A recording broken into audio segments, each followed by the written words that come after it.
Hey, Brian Sullivan, founder of Precise Selling, with your weekly Precise Selling tip. This time from my studio here at ESPN Studios in Kansas City, 94.5 on the FM dial, 1510 on the AM dial. All right, my show is called Golf Underground, and I get the opportunity each week to interview some really awesome people.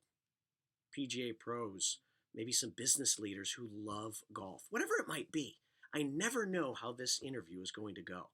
But I do know one thing.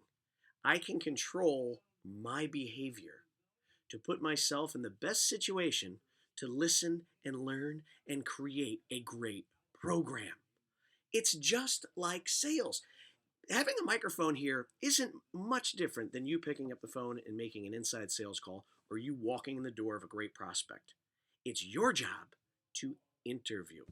Now, most salespeople, when they're selling a product, they approach a prospect incorrectly. And they believe that the knowledge in this discussion must flow from them, the salesperson, to the other party. But top performing salespeople, on the other hand, they look at each encounter as a dialogue that is more like a radio interview.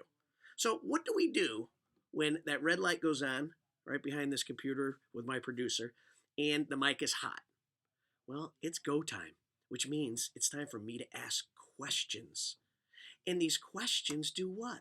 Well, they help me learn about the guest. And I'm listening intently to not just the words, but the meaning behind the words.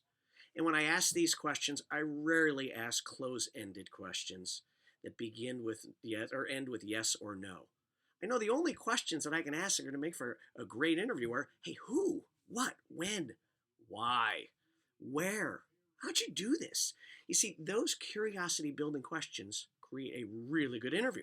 So great interviewers, they have the ability to ask these questions and to get the radio guest, one, to respect and trust them so that they want to open up and share more. And after they open them up, what they understand is they can find out what's in their brain and, more importantly, what they're feeling, getting to the real emotion. Most salespeople are so interested in doing all the talking, and they can never get the prospect or the interviewee to get to the second, third, fourth level. Now, when I'm not delivering my precise selling seminars, or when I'm not on the radio, I travel with outside salespeople, or I'll sit with inside salespeople while they're making sales calls. And almost always when I do this, I witness one or two or three calls when the salesperson either talks too much, controls the interview, or sometimes they'll ask a question and then the prospect will give them a really good nugget of information.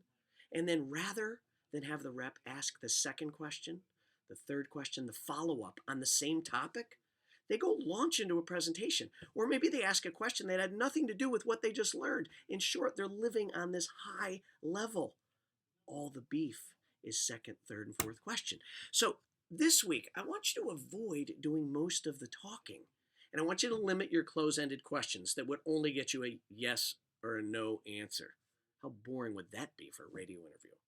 Instead, open the questions up with some things like this. Hey, how do you think this would help you?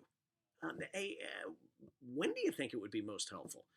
Who in your office would find the most value, if any, based on what I just told you? You see, by fueling your body and your mind with curiosity, the curiosity of a great radio interviewer, you're going to find that the person dominating the conversation isn't going to be you. You're going to find that the person dominating the conversation is going to be the person you're interviewing. And you're going to learn that the more the interviewee is talking, the better your sales show will be. And these questions will create an interesting and informative dialogue. That's a back and forth. You know what's going to happen? Your ratings will soar, and with it, so too will your commission check. It will go through the roof. So let's prep to get ready for 2020 to be our greatest sales year ever. And I can't wait to see you after the holidays for our next Precise Selling weekly video on behalf of the entire Precise Selling company and the ESPN studios. The Sullivans want to wish you a wonderful holiday season. God bless.